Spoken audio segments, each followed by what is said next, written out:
reprends la main simplement pour vous la redonner, puisque je crois le mot qui a bien résonné, c'est celui de co-construction.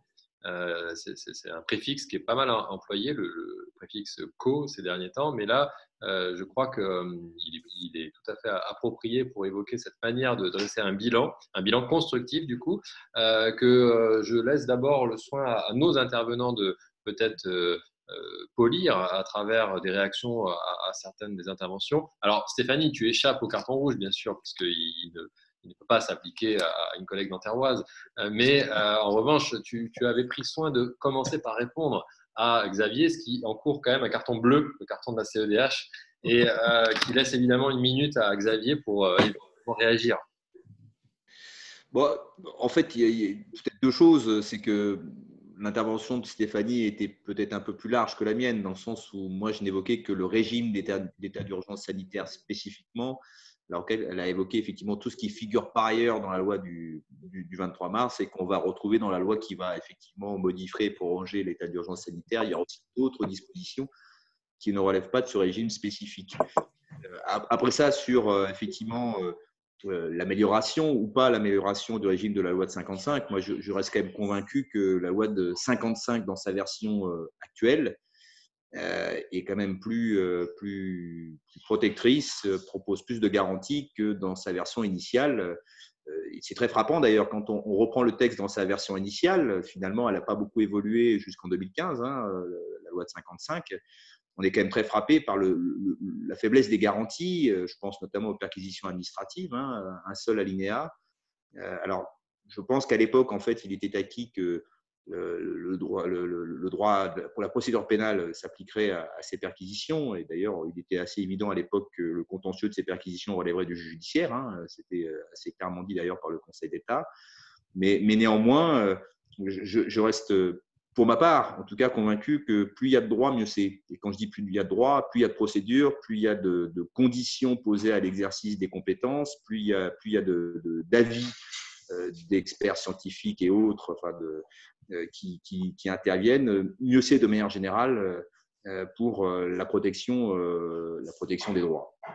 Donc, de ce point de vue-là, je fais partie de ces juristes qui n'ont pas peur de l'inflation législative, de l'inflation des textes, un code du travail épais et plus protecteur des salariés, une loi de 55 ou même une loi un état d'urgence sanitaire de 2020 plus riche, plus enrichi, est aussi une garantie. Parce que j'ai envie de poser la question, et je pourrais la poser à Stéphanie, à défaut de la mise en place de ce régime d'état d'urgence sanitaire. Alors je sais que tu as travaillé beaucoup sur les problématiques européennes. À l'époque, il y avait un plan B, paraît-il. En tout cas, c'est ce que Laurent Fabius avait évoqué au moment du référendum sur le traité établissant une constitution pour l'Europe.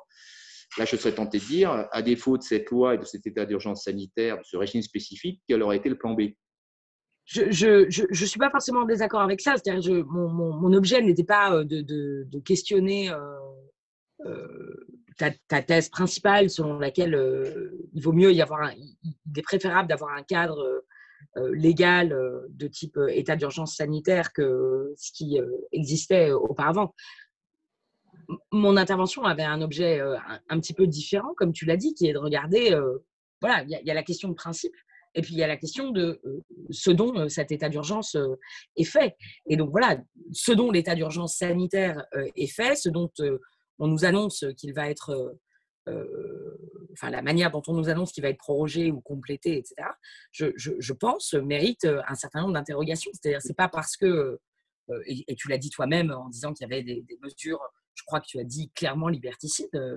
Donc voilà, c'est pas tellement un désaccord sur le principe même, mais qu'un commentaire sur ce dont il est fait. Et pour revenir juste sur celui de 1955, je trouve que le point que tu soulèves est très intéressant. Est-ce que c'est toujours préférable qu'il y ait d'une certaine manière plus de droits, plus de garanties? J'entends ce que tu dis et je pense que c'est effectivement un élément très important de la discussion. Il se trouve que pour avoir beaucoup travaillé sur cet état d'urgence 2015-2017, c'est un des terrains d'enquête auxquels j'ai pu m'intéresser, qui m'a mené vraiment à m'interroger sur les pièges qui pouvaient être associés à ce type de posture. Et je me demande depuis s'il n'y a pas quelque chose comme une ruse de la raison juridique, puisqu'on a quand même vu au fil des lois de prorogation, avec la loi SILT, etc., un phénomène qui est quand même troublant, qui est de dire on multiplie les garanties. Donc, on va dire ah oui, mais c'est aux seules fins de la lutte contre le terrorisme, et puis on va faire des perquisitions administratives avec une intervention improbable du JLD au milieu d'une mesure administrative, etc. Enfin, vous connaissez le détail comme moi. Et d'une certaine manière, c'est un peu comme si c'était un élément de diversion qui empêche de se poser la question de fond. C'est-à-dire la question de fond qui est, par exemple, finalement, qu'est-ce qu'on pense d'un régime de liberté où les autorités administratives ont tant de pouvoir? Qu'est-ce qu'on pense d'un régime de liberté où potentiellement les autorités administratives peuvent prescrire des mesures privatives de liberté ou quasi privatives de liberté, etc., etc. Et donc, bien sûr, je ne peux pas être en désaccord avec toi quand tu dis quand même il y a plus de garanties dans la loi telle qu'elle existe aujourd'hui que le 3 avril 1955. Loin de moi l'idée de dire que le régime des perquisitions administratives était souhaitable en 1955. Il n'en reste pas moins que l'équilibre général des atteintes aux libertés, je te rappelle que dans la loi telle qu'elle existe aujourd'hui, il y a par exemple la possibilité, qui n'a pas été utilisée je crois, mais d'accompagner les assignations à résidence de bracelets électroniques, etc. Enfin, honnêtement, le régime des libertés, il est hyper lourd et il est plus lourd. Je te rappelle que le standard général, c'est qu'en 1955, la loi d'urgence, les mesures prises au titre de la loi d'urgence pouvaient viser les personnes qui avaient eu un comportement avéré comme problématique au regard de l'ordre et de la santé publique, et qu'aujourd'hui, le standard qu'on retrouve dans la loi telle qu'elle a été modifiée, mais aussi dans SILT, etc., c'est toute personne dont on a des raisons de penser que son comportement constitue une menace, etc. Donc, c'est, à mon avis, plus compliqué que ça. C'est pas seulement il y a plus de garanties et donc il y a plus de garanties. C'est il y a plus de garanties et parfois ça nous a empêché de poser les questions de fond. Et puis il y a plus de garanties, mais enfin il y a aussi un régime considérablement aggravé du point de vue des libertés. Pas mieux. Est-ce que dans ce cas, l'un de nos autres intervenants, ou bien évidemment dans le parterre de nos invités, d'autres collègues ont des questions ou des réactions à proposer? Alors, moi, j'aurais quand même une question à Valentin et à Serge sur l'enquête effectivement très impressionnante que vous avez menée dans un délai très court. Alors, je sais qu'à l'époque, lorsque vous avez travaillé sur l'état d'urgence, vous avez bénéficié d'un accès privilégié à des informations auprès du Conseil d'État. Est-ce que là, dans le cadre de cette enquête locale, vous avez bénéficié de la bienveillance des préfectures pour pouvoir avoir accès au texte en question? Parce que j'imagine bien que le recueil n'a pas forcément été toujours évident. Si seulement on avait eu leur aide, ça aurait pu être un petit peu plus simple. Mais non, on allait donc sur le site internet de chacune des préfectures au sein du recueil des actes administratifs.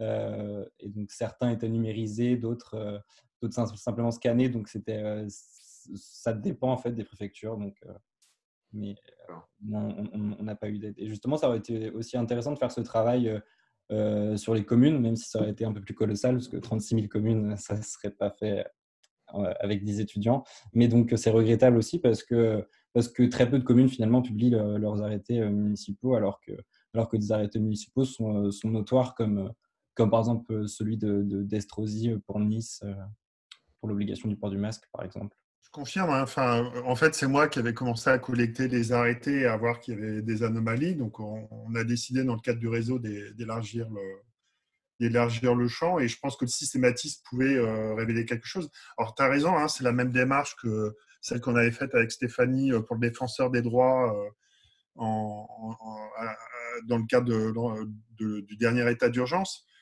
Sauf que là, on avait besoin d'accéder à Ariane Archive et c'est sur autorisation du Conseil d'État, hein, ce qui est une anomalie. Donc, pour pouvoir collecter 900 ordonnances d'ETA et décisions du Conseil d'État, des corps administratifs d'appel et d'ETA. Et c'est vrai qu'ici, ça aurait été vraiment intéressant de voir au niveau communal, parce que je pense que chaque commune a pris ses arrêtés. On en a parlé d'un certain nombre, un peu médiatique. La Ligue des droits de l'homme a un peu fait la chasse aux arrêtés, mais je pense que d'un point de vue au niveau local, il y a dû y avoir beaucoup de mesures qui sont passées sous le radar et ils sont incollectables en fait. Moi, je regardais les sites des mairies et la plupart du temps, ils ne publient même pas les décisions, à part les grandes mairies qui sont un peu obligées de publier, mais le reste, on ne les trouve pas, quoi. Donc, mais ça serait une étude intéressante à faire. Et il y a une autre étude intéressante à faire. Le Conseil d'État est saisi de 170 requêtes. Il a déjà rendu 85-86 décisions là, au jour d'aujourd'hui. Il en publie une vingtaine. Donc, l'essentiel, c'est du tri. Hein. C'est des ordonnances de tri ou des ordonnances sans audience. C'est tout de même une jurisprudence sans précédent. Il y a 250 saisines des tribunaux administratifs dans le cadre de cet état d'urgence. Donc, il y a un tableau interne à la juridiction administrative qui recense tous les jours les nouveaux recours. Donc, c'est intéressant à voir. Mais là, il faudra examiner ce contentieux-là, quoi. Ne serait-ce que il y a une chambre d'écho, parce que dans les recours, il y a beaucoup de choses ridicules aussi, enfin absurdes. Et le Conseil d'État ou les tribunaux administratifs sont une chambre d'écho parce que quelque part, il n'y a pas d'autre moyen, il n'y a pas d'autre façon de s'exprimer que de saisir le juge aujourd'hui pour contester la puissance publique, quoi. Donc c'est assez impressionnant. Hein, Et le Conseil d'État rejette à tour de pelle. Aujourd'hui, par exemple, il vient de rejeter. Il y avait un juge du Théâtre Paris qui avait ordonné la fermeture du centre de rétention de Vincennes. Et le Conseil d'État a rejeté. Et en plus, il a dit que les malades étrangers devaient être placés à l'isolement au sein du centre de rétention. Donc, je ne sais pas si vous imaginez, le centre de rétention, ça devient un centre d'isolement. Merci, le Conseil d'État. Si je peux me permettre de rajouter quelque chose, mais justement dans la continuité de ce que disait Serge sur tout l'intérêt des recherches qui sont à venir sur cette question, je pense que toute l'originalité du travail qui a été proposé par Serge et Stéphanie et réalisé en grande partie par les étudiants et étudiantes de Nanterre, c'est justement ce caractère systématique du recensement, mais surtout il a été vraiment visibilisé par l'interdisciplinarité qui s'est construit là avec le travail d'une géographe cartographe, donc, que Valentin a cité, Angélique Pal. Mais justement, je pense que ce travail-là, il nous montre deux choses. D'une part, cet intérêt du caractère systématique, on va dire scientifique du travail, mais surtout tout l'apport de l'interdisciplinarité en la matière. Et là, pour l'instant, c'est une première étude. Je pense que tout ce travail-là, il faut l'approfondir et le rentabiliser. Et je pense que le travail sur les communes, ça s'envisage avec des communes tests peut-être. Mais surtout, en fait, l'intérêt de ce travail-là, une fois que c'est codé, c'est qu'il y a des possibilités de recoupement.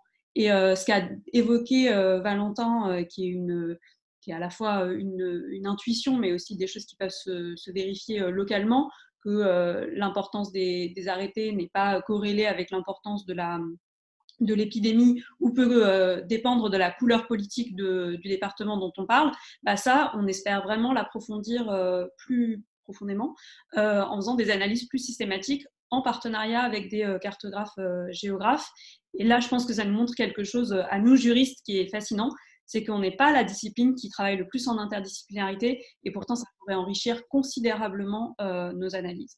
Je voulais ajouter juste une chose que j'ai oubliée, c'est que normalement, l'exécutif est censé communiquer au Parlement l'ensemble des mesures individuelles et réglementaires adoptées dans le cadre de cet état d'urgence, comme il avait déjà fait en 2015-2017. Donc, on peut vraiment se poser la question du contrôle parlementaire, quoi.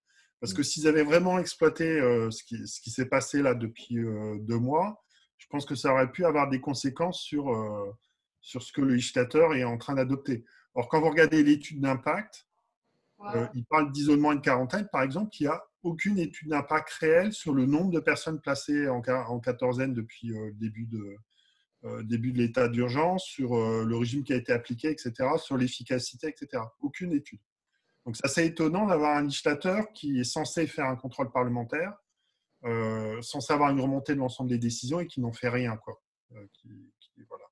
Qui se contente de prolonger. J'en profite parce que moi, c'est une question qui m'interpelle quand même. Vous, enfin parmi vous, soyons honnêtes, il y en a qui ont été, qui n'ont pas été surpris de voir brandir un état d'urgence sanitaire, c'est-à-dire qu'ils se sont dit ah bah oui, c'est un cadre qui, ma foi, peut tout à fait s'y prêter. Stéphanie Renard qui a pu surprendre au début, c'est quand même le texte du 16 mars, qui est quand même le texte qui a posé l'obligation de confinement, ce qui est le premier grand texte, c'est celui qui précède la loi du 23. Quand on voit effectivement les bases juridiques, on mélange à la fois la police sanitaire du ministre de la Santé, alors que c'est un décret du Premier ministre, un petit peu de circonstances exceptionnelles, un petit peu de la bonne. il y avait quand même et il y a eu d'ailleurs un petit débat à l'époque, au tout début de l'état d'urgence, sur mais qu'est-ce que c'est que cette base juridique. Ça montrait quand même qu'il y avait quand même manifestement un trouble sur les fondements. Et donc après ça, qu'on bascule sur un régime spécifique d'exception, ça paraissait, je dirais, assez mécaniquement la suite du processus. Enfin, moi, me semble-t-il, mais… Non, mais le vrai débat, ça aurait pu être de proclamer la loi de 55 calamité publique, parce que là, il parle de catastrophe sanitaire, donc calamité publique, catastrophe, et la modifier. Parce que si on réfléchit bien, ce qui s'est passé en 2015, c'est que dès le 20 novembre, si j'ai bonne mémoire, donc c'est 13 novembre, 20 novembre, il y a une loi qui commence à modifier la loi de 55. Xavier l'a évoqué, c'est comme ça qu'on a pu faire des QPC d'ailleurs, avec la technique, aussi les techniques néo-calédoniennes, puisqu'on peut attraper, quand une loi prolonge, modifie, etc., on peut attraper la loi antérieure. Donc, Oui, enfin, en même temps, ce que je disais tout à l'heure, quand même, c'est quand on regarde les mesures qui peuvent être prises et les motifs qui peuvent justifier les mesures prises sur le fondement de la loi de 55, il aurait quand même fallu faire une deuxième loi dans la loi. C'est-à-dire qu'il aurait fallu prévoir des dispositions spécifiques pour un cas d'état d'urgence, de cas sanitaire, parce que bon, l'assignation à résidence, le texte n'était pas adapté, le confinement, l'obligation de confinement, si on fait un parallèle foireux, y compris les mesures interdiction de circulation, interdiction de séjour. Quand on voit les motifs qui figurent dans la loi pour justifier ce type de mesures, on n'aurait pas pu justifier le confinement de l'ensemble de la population française sur le fondement de ces dispositions-là. Donc, il aurait vraiment fallu doublonner à l'intérieur même de la loi le cas de l'urgence sanitaire. Donc, faire une autre loi ou une autre loi dans la loi, je ne suis pas sûr qu'en réalité, ça aurait changé grand-chose. Ouais, non, moi, ce que je pense, c'est que le véhicule juridique était le bon, puisque dans la mesure où le confinement était quelque chose d'exceptionnel et qu'il y avait des incidences sur tous les plans du droit, parce que l'activité était totalement arrêtée, qu'il fallait adapter les délais, il fallait adapter comment fonctionnaient les juridictions, enfin, il y avait énormément de choses. Et je trouve que de créer un véhicule juridique autonome, c'était, à mon avis, et là je rejoins Xavier sur ça, c'est que c'était le choix le plus opportun en réalité, parce que sinon il aurait fallu créer, comme on dit, un régime dans le régime. Ça n'avait pas de sens. Et l'état d'urgence sanitaire, il a été créé car il y avait le confinement, une mesure qui était exceptionnelle et qu'il fallait régler tout ce qui se passait pendant cette période-là avec un cadre juridique qui était distinct. À mon avis, c'était le choix le plus opportun. C'était impossible de faire autrement que de créer un cadre juridique autonome car il y avait le confinement qui était, lui, exceptionnel. Mais beaucoup ont découvert à cette occasion qu'il y en avait déjà un de cadre exceptionnel et qu'aujourd'hui, un certain nombre de personnes dénoncent comme étant encore plus exceptionnel à sa manière, qui est celui créé en 2007 pour les menaces dites sanitaires graves dans le Code de la santé publique, juste avant la nouvelle mouture là, qui nous a été servie. Et qui est vraiment contraire à la Constitution. Le Conseil d'État le dit dans son avis, le L3131-1 est contraire à la Constitution, c'est sûr. Donc, bon, en fait, tous ces débats, c'est parce qu'il y a un défaut à tout ça, et un défaut qui vient de la décision de 85 sur la Nouvelle-Calédonie, c'est qu'il n'y a pas de base constitutionnelle à cet état d'urgence. L'article 34, ce n'est pas la vraie base constitutionnelle, c'est un tour de passe-passe de la décision 85. Donc, il y a un certain nombre de personnes qui sont d'avis qu'il faudrait constitutionnaliser les états d'urgence, les états d'alerte, comme dans la Constitution espagnole, par exemple.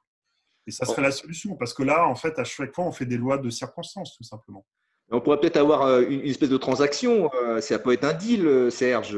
D'un côté, on supprime l'article 16, de l'autre, on constitutionnalise les régimes d'exception de base législative, en y introduisant pas seulement le principe du régime, mais peut-être aussi 2-3 éléments de nature déjà à poser un cadre. À mon avis, on peut trouver un compromis, un Yalta de l'urgence. C'est ce que je défends depuis 2015, en fait. En 2015, j'avais déjà défendu la constitutionnalisation de l'état d'urgence, et je continue à penser que ça serait la meilleure solution s'il y a un encadrement dans la Constitution, notamment sur le rôle du juge judiciaire qui doit être protégé, sur les garanties, sur la durée, sur les possibilités de prolongation, etc. Enfin, aujourd'hui, il n'y a aucun cadre. Je rappelle que la loi de 55, et c'est toujours la même version, dit que la prolongation est définitive. Or, on l'a vu, bon, voilà, c'est pas vrai. Ouais. Voilà. Donc, une loi d'application d'une loi, c'est une absurdité, en fait, hein, dans ce cas-là. Bon, j'aime bien finir sur un mot du type absurdité pour égayer le plateau. Donc, je pense qu'on peut considérer, sauf si quelqu'un a un dernier mot à ajouter, qu'on a fait un débat tout à fait utile. Florian, tu lèves le doigt, s'il te plaît. Juste d'un point de vue chronologique, est-ce que les arrêtés préfectoraux, en fonction des territoires, on voit un effet tache d'huile ou un effet domino où il y a eu un arrêté préfectoral et ensuite il a été reproduit ailleurs, le même, etc., pour pour porter atteinte aux libertés? Je ne sais pas si Valentin veut répondre. Oui. J'ai pas d'exemple précis, mais oui, on voyait souvent que par exemple, une région prenait, enfin, les différents départements que composait la région prenaient exactement les mêmes arrêtés. Donc, c'était assez intéressant de voir l'effet viral finalement de certains arrêtés préfectoraux. Ouais. On l'a vu par exemple au moment de la restriction des activités physiques. Le préfet de Paris prend l'arrêté et vraiment le lendemain, tous les préfets parisiens, quasiment sauf la Seine-Saint-Denis, prennent le même arrêté avec la même erreur en fait. Parce qu'il y avait une erreur dans l'article du décret qui était cité.